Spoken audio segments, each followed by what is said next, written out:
Alright, we're here with Mr. Mouse, aka Corey. It's 2016. Manual, everybody makes fun of mine because it's auto. Just stick shift for all you stick lovers out there. Anyways, it's really clean, as you can tell. He doesn't own a dog, if you can tell. And right now we're gonna do an SPOD install. Everybody keeps asking me for this video that it's actually crazy easy, but we're gonna do the video anyways. He has a new SPOD SE, and come all packaged nice. The control unit is in here. Sealed box, comes in some bubble wrap. You got your cable down there, which is the 3.5mm jack into a LAN cable, RJ45. You have nice colored, it's like a hard copy instructions, which are really nice. I mean, very detailed. I love SPOD stuff. They always send you this little care package with zip ties and the perfect length, heat shrink and heat shrink. What are these? What are these, Corey? Terminal lug things, which are super nice. A lot of times you get stuff like this and you don't have, you gotta like reach into your, magic goodie bag somewhere to get that stuff. They give you this brochure when you get it too. Corey got this cool little SPOD sticker. I don't have one of those, and he got the bigger one, which is nice. And then obviously he got the unit, which we're kind of lining up to install. Very nicely put together. Yeah, it's impressive. Yeah, even Corey right out of the box said it's like the finish on it is just nice. You can see with the SE, it's all MOSFET circuitry, no relays, circuit protection, good stuff there. No relays. So if you short something out, it doesn't blow anything. It just resets the actual SPOD itself. Still has the LVC on it. It just allows you to hook two RJ45s up here to another 3.5mm jack and run it somewhere else to control the SPOD with a different control unit. Very cool, right? I thought so too. So if you have like a trailer hitch or something like that, you got a trailer going on, you have extra accessories to boats or whatever you may be that you have in the rear, you can actually use this one and run another SPOD there. Or you can run a actual 8 hard switch, like the toggle switches, and an LCD, which is what I'll be doing really soon. So you can do that from here too, which is really cool. So you can have your toggles up there for all you, I don't want an LCD all the time, I don't like touchscreens. And then you also have the touchscreen people who, I don't like my fingers get hurt when I hit toggles. So you have both those kind of options there, which is really cool. So, and I like the toggles more than LCD. I like the LCD for the functionality of being able to tune different momentary, dimmable LEDs, stuff like that. So you can use them in different functions. You have flashing and strobing and stuff like that, which necessarily isn't only for show. You have like different things you could do on the road with them. Snow or river or whatever it may be. Have your flashing lights on and make sure, if you're doing recovery missions and stuff like that, it'd be kind of cool to have that stuff functional. So, anyways, we're gonna watch Corey here run this cable on the firewall harness there. What he's doing is running the power cables. Your SPOD will have 2 cables, okay? That's all it has coming off it. It's extremely awesome when you get it out of the box. You're gonna have a negative and a positive. Oh my gosh, negative and positive. Very hard to hook up. It's extremely hard to hook up. It's already fused. Look at that, look at that. Very cool. So it comes right off the battery. It's very, very neat. So you don't have to worry about anything like that, shorting out, burning everything in your firewall along the path, and then your Jeep burning down. It's a very, very cool safety feature. That's why I initially went with the SPOD anyways, for the safety, and I like my Jeep more than I guess fire. Fire. So anyways, so we'll watch Corey here. He was gonna make it all pretty, whatnot. I'll be editing this, buddy. I'll be cutting this stuff. All right, Corey, he's got a 10 mil here. If you can find your 10mm socket, is this what you're gonna? It's the one you always lose.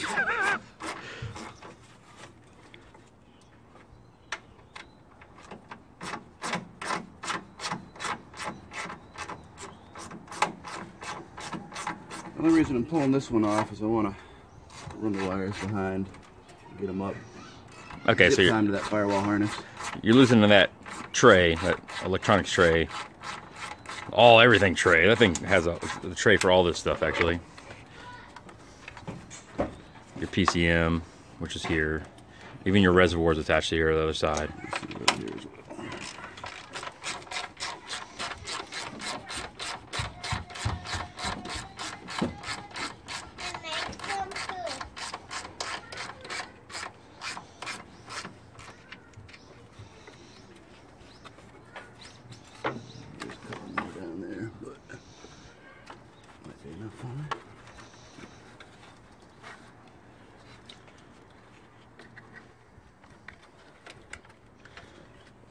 What it is that tray right here he's loosening up has a back side back there. You can't slide anything behind it.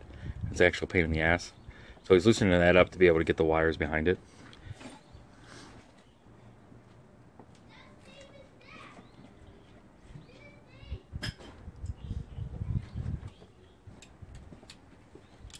Not necessary for the installation, but if you want to run your wires underneath it, that's the way to do it.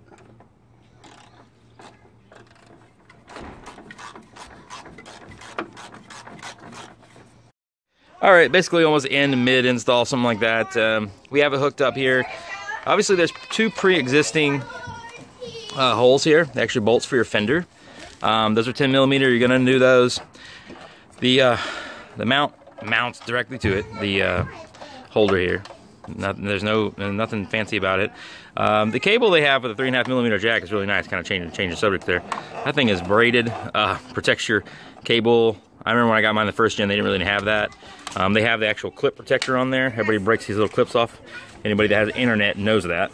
But they have a connector, a little guard on there, so when you're running the cable, you don't break it. It's pretty nice. They also included these the little, it's like a rubber guards there. You know, see where a lot of dust, like a dust guard. See that? On both your accessory entries and the actual power and 3.5 millimeter jack cable there, which is cool. Corey's now running the cable jack. He's basically control for it, the 3.5 millimeter jack. He's running that through the firewall. We have ran the power cables over there, zip tied them to the main harness. You see that in the back firewall there. It's right here.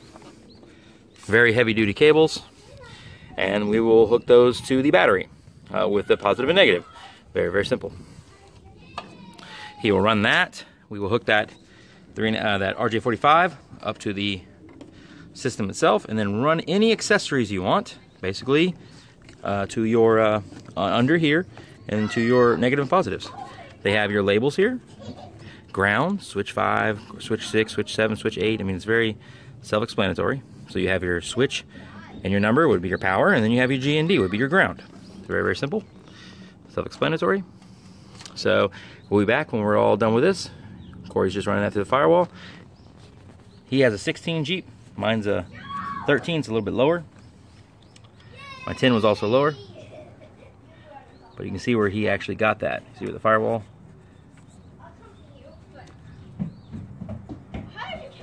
He's just running it through there now. Careful doing that. I mean, you could put a gigantic hole in it, but just remember, you know, it's going to have less dust guardness. Throw a little RTV around it when you're done. Yeah, silicone it. Done.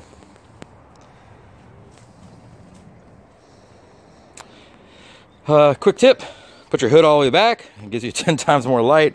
It gives you 10 times more movability. You know, you can move around a lot more, especially with the firewall. I'm trying to do the installs. I removed the motor guard, the heat guard here, just for, you know, being able to run this cable along the rear of the firewall. It's 10 times easier. It's literally just pick it up and put it back down. It's nothing, you know, if you guys aren't familiar with it, don't be scared of it at all. Too easy to do. Your hood needs nothing special to do this. You literally just, you know, it helps if you have another person, you know, just lift it all the way back, nice and easy against your windshield. Don't throw up, don't hulk it, because you're gonna ding your hood. You know. Well, the Jeep addict Brandon said to just throw my hood back. No, I didn't. So Corey's reaching down by his, obviously up near the firewall in the inside of the vehicle, to trying to pull that cable. There, he's got it. Comes down right along the left side of the dash there. See if I can get down and shot of that. Back with Corey's very, very clean Jeep. And he's hot wiring it. No, he's not. He's running the cable. 3.5 millimeter jack cable. And as you can tell, Corey has a rock hard 4x4 cage. With that, you will get your A pillars here. We have just recently painted. So your cover will come off. Before you install that, it benefits you. I insist. I say, don't say that I didn't tell you or warn you. Once you put those on, it's hard as hell to run any cables up and down this pillar. Okay, so just keep that in mind to do this before you actually, if you're planning it out, run these cables before you actually put those A-pillars on for the heart of the cage. If not, you're going to be undoing them and it's a pain in the ass.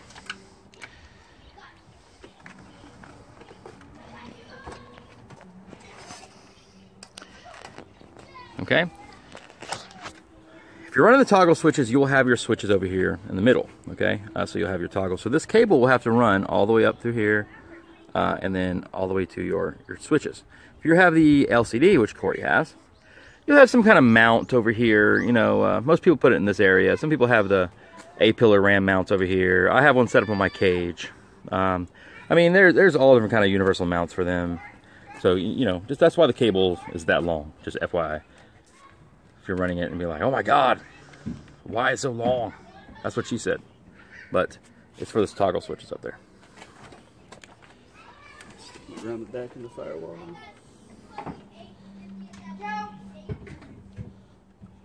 I love the sheath they have on this cable now. Very, very cool. Yeah, it's like braiding you'd see on like aircraft wiring.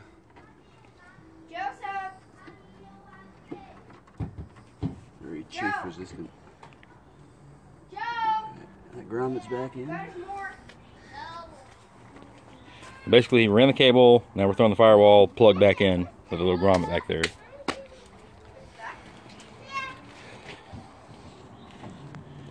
It's all pretty. That's pretty much it for the install. Yeah, that's pretty much it. Whatever accessories you want, plug your control box in. Put the cover on. Take a picture, post it on Instagram, Facebook. Speaking of Instagram, go down there and follow me on Instagram. Hit that subscribe, hit that thumbs up, thumbs down. I don't really care. Any love, I guess. So do that for me. If you want to see more of Mr. Mouse, we'll have a lot more videos coming up of Corey's racing and a Korea exploring with me.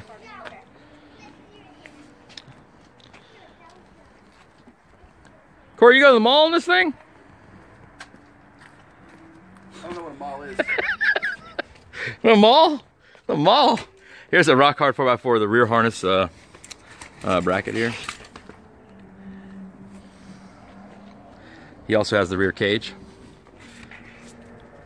Because some people get the rear cage because they really don't know how to drive, so they want to make sure their kids are okay. It's a joke. You guys get the rear cage if you've got kids. It's only like 150 bucks or something like that. Something stupid. Order it from Rock Hard. Totally worth it. Safety first. Safety first. All bolt in. That's the front cage there. Front piece. There's all kind of mounts and stuff you can do with this. It's pretty neat. Anyways, we'll go over another video. Probably already did it some time ago. But we're just getting ready to hook up power here. Corey found his 10mm. This is Corey. This is Corey's winch. He broke this at the mall. He was getting buggies or something. Hello, I am a winch. What? The winch is talking to you. Oh, that's cool. Anyway, that's the cover.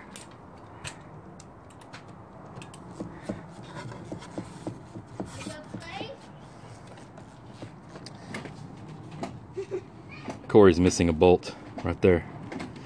Will she tell him about it? Maybe. Look down on the tire. There it is. Dun-dun, dun-dun, dun-dun, dun-dun, dun-dun, dun-dun, dun-dun. What's this? It's not going in the hole. That's what she said. What do you think? Hour and a half install for the average Joe? Hour and a half? Yeah, I think we did about 30 minutes. Yeah, easy. What is this? And we were bull crapping and videotaping the whole time. Yeah, it's already got the side panel off. Yeah. That's right. You actually undid this. Corey actually, he undid this. We were doing the video on it. I might cut it off. I don't know when I'm editing this yet. But he pretty much undid this. It's a tray is what it is. It holds a lot of accessories inside. And he loosened that up. That way he could run his power cables back through here to make it more clean. They're just not hanging down here, you know. See how clean that is? Actually ran the power cables behind this tray. Right, there they are. I see them. right there. Very cool. And they go over there, the firewall. And it's very, very clean. It's beautiful. That's the most beautiful thing you've ever seen. Oh my God. All right. Here, you need this. Yes. All right. All right, we'll be back when it's all done. This is the only qualm I have with the SE. They give you this nice RAM mount, but if you're buying it straight out of the box, don't have something ready to mount this onto, where am I supposed to mount this? You just throw it up there on the dash. Now, the other one, you got a nice box, sticks up there, Yeah. all set to go. So for now, I'll probably have the cage and just have a zip tie there holding this dangling until I get a good RAM mount for it. All right. That is very true. They don't. Something to think about. There you go. Buy a mount ahead of time. You heard it from Corey, and that is a problem. They should. We'll talk to John about including some kind of like basic mount, even like a suction cup mount would be kind of cool. You know, just something. Like a GPS unit. You know, you can stick it Yeah. on the window on your dash. Yeah. My Jeep's growing flowers now. Actually, it looks pretty good in there. Anyways, no, it's a good point. We'll have to talk to John and Cindy and see if they can start including some kind of mount there. There are a lot of options. They have a universal option. You can mount most anywhere in the Jeep. They have a there's a lot of people who have, there's factory bolts here that have a ram, like it's basically a bolt that bolts in like a long bolt, has a ram arm off of it, and that way you can just buy the ram accessory, which are quite pricey. Maybe that's why they haven't really done that. It is cool that they automatically include that on the back of the actual unit. I think it's actual removable too, if I remember quite. Like, remember? Let me see. Look at it. Yeah, it looks like it threads right off. Yeah. So you could So, put some little bracket that you can screw it onto. so yeah, it looks like it will thread right off. Let me get my key. No, it won't thread off. Doing the pros and cons around the SPOD, as we just mentioned about the not having a mount right out of the box. My thing is with my Gen 1 as well. There's a problem right here with the 3.5mm jack. There's a gap. Okay, I haven't told John about this, but you know, as Jeeps, we have, you know, the top off all the time, and we have rain and dust and everything else. But there's a hole right there, John. There's a hole. There's a hole. There's a hole. So on both sides. Now the reason, if you're looking at this and going, why in the hell is there two 3.5mm jacks? Well, just like I told you earlier, you have two RJ45 hookups on the SPOD SE itself. That way you can run two different displays, which is really neat. Or your display and your toggle switches. Win-win. But that's why you have that. So there's one on top and one on the bottom, just in case you want to run two LCDs or a toggle switch and an LCD. But that's one problem. I mean, big gap, right, Corey? There needs to be some kind of grommet in there, some kind of protector in there. So that's one of my cons that I had with it to begin with. But you know, overall, it's an awesome unit. So, and it's growing. It's only growing. If you're monochrome, no big deal. If you run like me, I'm kind of worried about getting water and mud in there. Yeah. Now that I pointed it out. Anyways. You get cleaned it in.